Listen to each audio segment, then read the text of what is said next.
Sup peeps, it's Friday morning, my name's Ian and I sell books on eBay.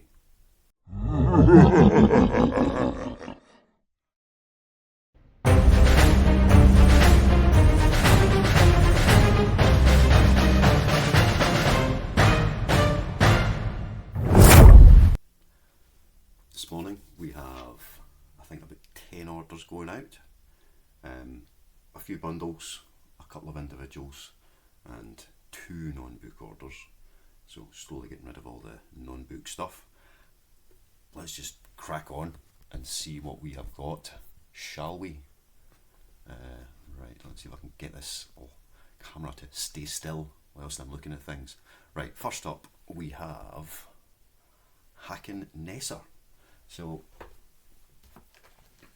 got a bundle of these a while ago. Wee bundle sold very, very quickly, so that's good. Nothing's moved since, but that's 3 of these going out now. £1.99 each. Buy 2, get 1 free, plus postage. £7.63 for 3 books. So, a pretty standard little sale. But I will continue to pick these up if I see them at the usual cheap price, because if one person wants them, another one will. That's 2 lots sold. So we'll get these picked up whenever we can. Hacken Nesser. Thrillers, I'm assuming, of some sort. I like the name. Don't know if it's more kind of Scandi noir, is it just a Scandi thriller? Who knows? But they've sold anyway, and that's the main thing. Right,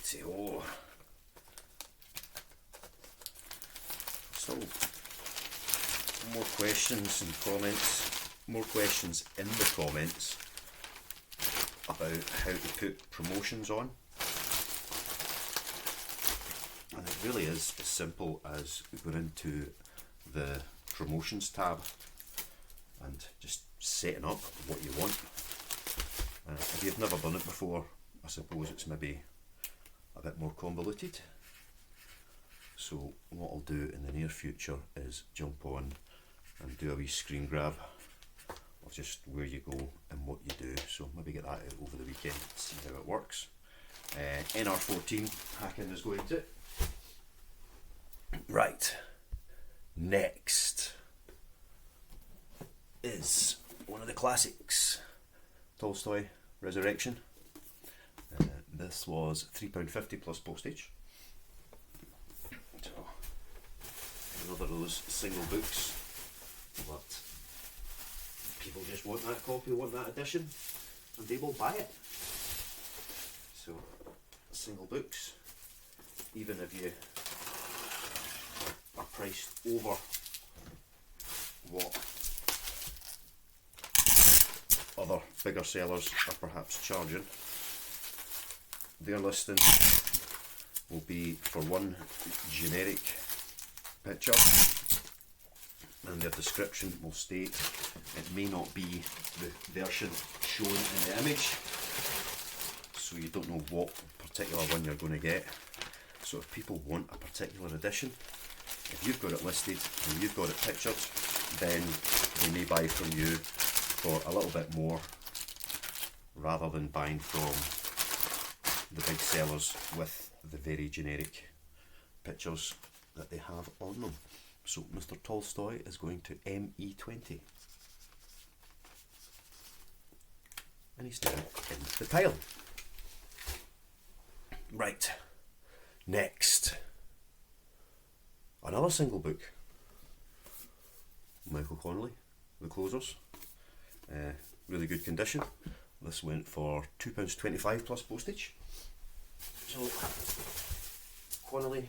Michael Connolly, I don't usually expect to sell them as single books. They're really there for people bundling up.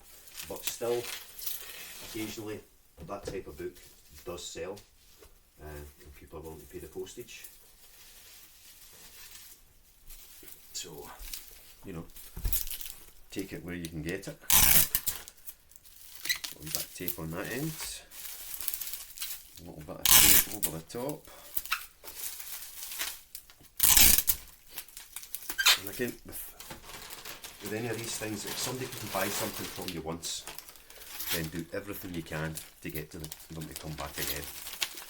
So don't just shuck it raw into a poly bag. Make sure that you've got it wrapped up a bit, so that when the postie plays football with it, it still gets there in the same condition it left you.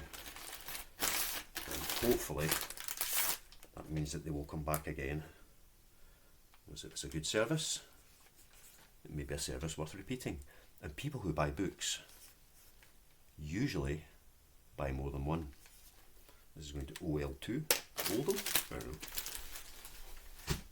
So if people like what they get from you, product, service, etc., then it is worth trying to get them to come back again and again and again and again and again. Coffee time. Lovely. Right, next, a bundle of Ian Rankin. 7 of them, I think. 1, 2, 3, 4, 5, 6, 7. Yep. Blood Hunt, Cool Head, West Wind, Hide and Seek, Even Dogs in the Wild, Flesh Market Close, and Rather Be the Devil.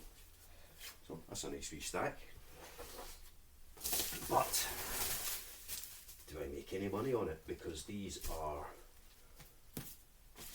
no, they are not big books, but the overall stack is going to be more than 2 kilograms, so it's going to cost me £6 to post these when I only charge £3.65, but the total order value is £14.81.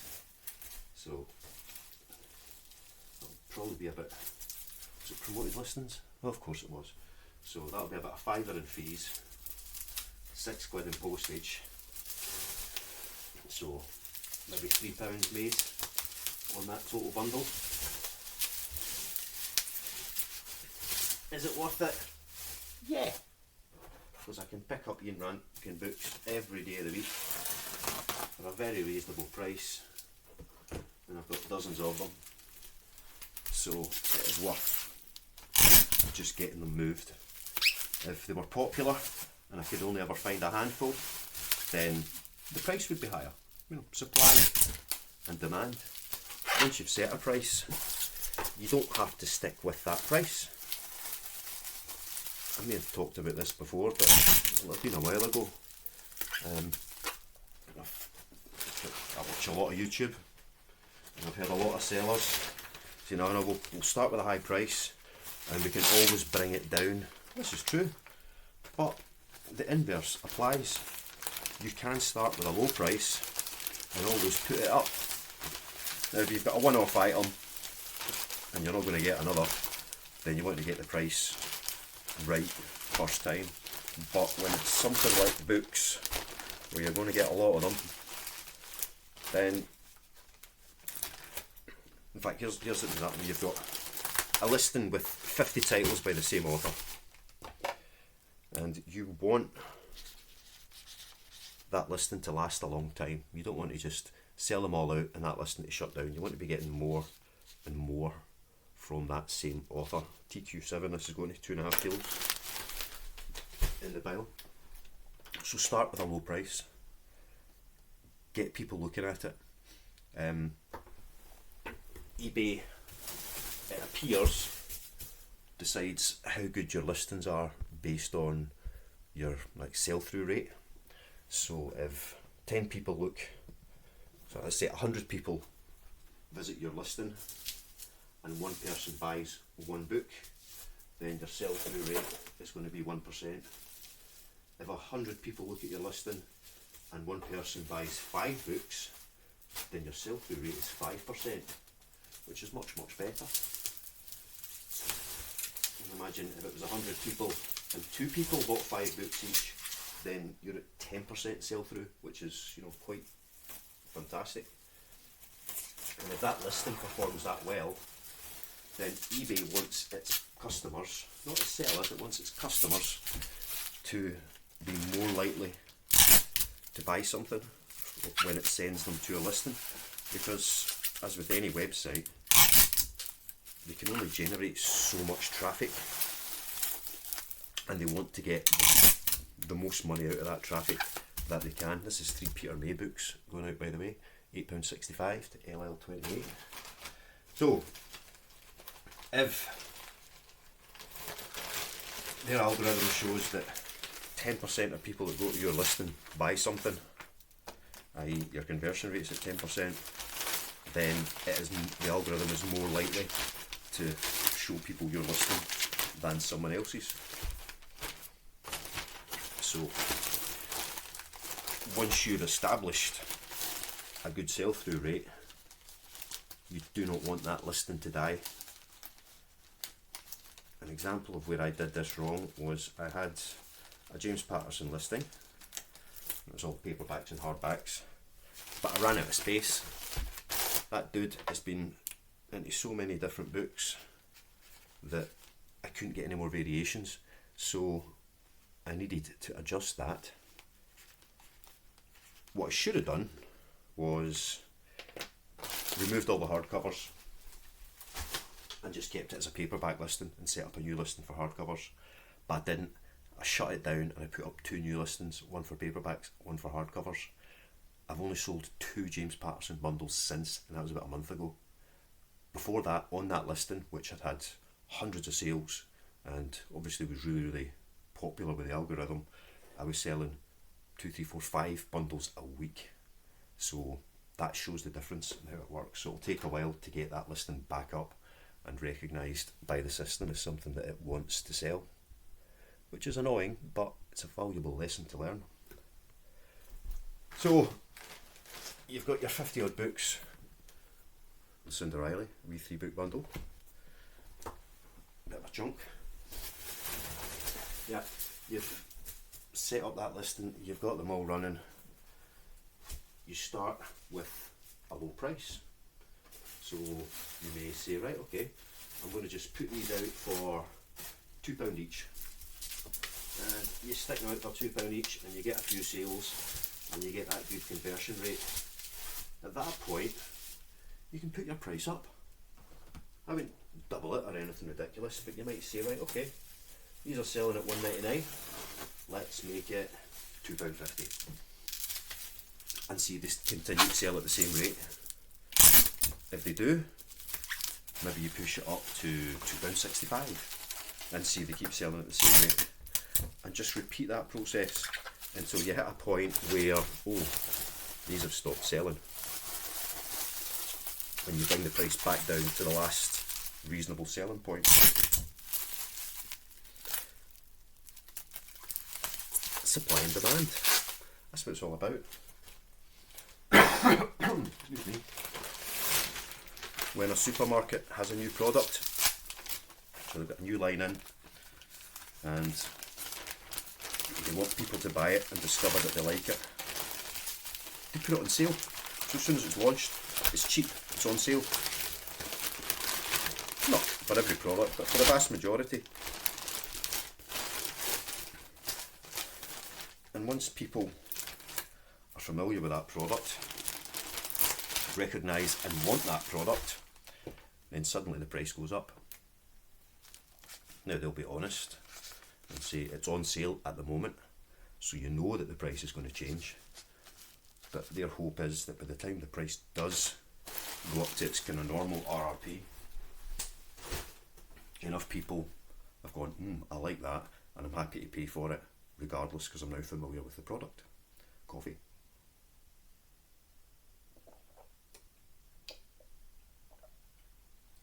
So good. Right. So yeah, prices can go up as well as down. Supply and demand. And prices change throughout the year. Be aware of that as well. Anyway, next up we've got a non-book item. There's this dude here. There's Ash, take a tumble. Mr. Gingerbread Man. I got a couple of these last year and they sold quite quickly, so I saw this guy in the shop. He was a fiver, I thought I'll grab them anyway because it's nice to have on the site. So we sold for £15 plus postage. So only making a couple of quid as ever. Once you take out the fees and everything. But a sale is a sale is a sale.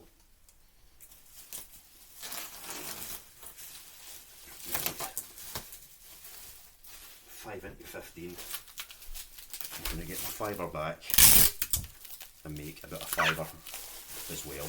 So doubling your money, not a bad thing.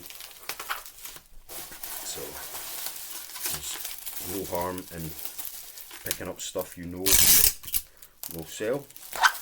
Obviously that's maybe not something to pick up for a fiver in July because you're going to have to sit on it for 6 months or 5 months or 4 months until the Christmas bit kicks in. But if you were seeing them for a couple of quid through the year, pick them up because you know when it gets to Christmas people will buy them. So if you've got somewhere to stick them out the way, that's something that you can certainly do. It's something that I've been aware of this year but haven't acted on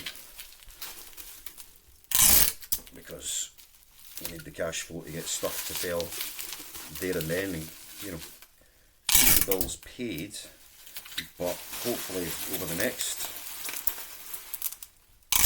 8 to 10 months, if I see stuff that is Christmas appropriate, I'll be able to buy it, stick it away somewhere so that it's ready to go when we get back around to the festive season. So he's all wrapped up. I've got a box for him to go in, but it's in the other room, so I'm just going to sit him over there just now and I'll finish with him when I get to it. Right, the second and non-book order is directly after that one, and it's just another pair of jeans. I've had these for a few months. You know, if I see jeans for a couple of quid and they're not like Tesco or some sort of brand, I don't know why I'm putting the bubble wrap out for them, they're not going to bubble wrap. I'll grab them for £2, you know, if they're in good condition, and then they can just sit there until they sell. I've got a stack of jeans, they don't take up much room, but easy to sort through and find what you're looking for, so they just sit and wait until they sell. So I paid £2 for them. Had them listed for about 12 quid. Somebody made me an offer of 7, so that's £7 plus £3.65 postage, so £2 into a tenner.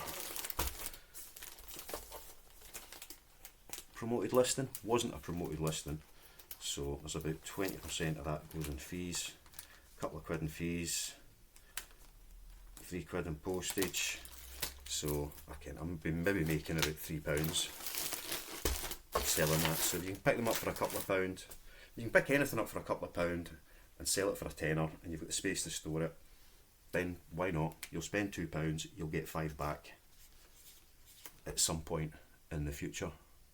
CA1 these are going to, so gasoline jeans, and some jeans you pick up for a couple of quid will be worth a lot more than a tenner. So usually I'll get stuff that sells for 10, like 12 to 15 pounds, but occasionally some go a bit cheaper. Right, only a couple of orders to go, and next up is Michael Jacks and Terry Pratchett bundle, and these are going to another subscriber view. I don't know if they're a subscriber, but they're certainly a viewer. Nice wee message on it there. So glad you're enjoying the channel. Gordon, cheers Gordon. Don't know if this is for you alone or you and the family, you and the missus, you and the mister, whatever it might be. And then we've got a wee selection going on there, but these are heading out. Now I've got to be honest, Michael Jacks I've never read, but Terry P, good choice. I love Terry Pratchett. One of these is The Long Utopia, so that's part of the Long Earth series. I've read the first one. I don't have the second one yet. I think that's maybe the third or the fourth is The Long Utopia. So I've got my eyes out to find more of that series. So when I find the second one, I won't be selling it, I'll be reading it. Then I might sell it, but I'll certainly read it first. And I'll work my way through that series. All my favourite authors. It's essential, I feel, to always have one more book to read by, you know, those favourite authors. And Sir Terry has passed away a few years ago. There aren't going to be any new books by him. And I think, other than all your kind of nanny old cookbook type things, you know, his like real novels, that's the only series that I haven't read all the way through. So I may never read the last book in the series. If I can find the others, I may never read the last one, because I always want another Terry Pratchett. I always have to know that there's another Terry Pratchett book out there to read. I love Terry. Since like the 80s, every year for my Christmas, my dad bought me a Terry Pratchett book. That was my Christmas, a Terry Pratchett book. And that lasted all the way through until just before he died in 2016. So I want to keep that. I want to have more Terry Pratchett too. Never want to run out of them. Either that means never reading them again. I always want to know that there's another one there. Anyway, thank you again, Gordon. Thanks for the support. Hope you enjoy your books. And we have one last bundle to go out, and it's a wee stack of vintage Agatha Christie. Cat Among the Pigeons, Orient Express, Cards on the Table, Death in the Clouds, The Clocks, Dumb Witness. So, acceptable condition. Pan paperback, is it Pan? Pan and Fontana, a mix in there. They sold for a tenner plus postage. So, not a high price per book, but that was one of the few occasions where I did actually list them just as a bundle. So it was just 6 Agatha Christie vintage paperbacks for a tenner, which seems like a fair price. 6 books cost me £1.50, so again that's taking a couple of quid and turning it into a tenner. Works well for me. This one did go in promoted listings, so I'll have doubled my money on those ones there. But as with most books, an easy sale. So take it where you can get it. You know what I'm saying? Right, we're almost done. So been a few pick and pack videos this week.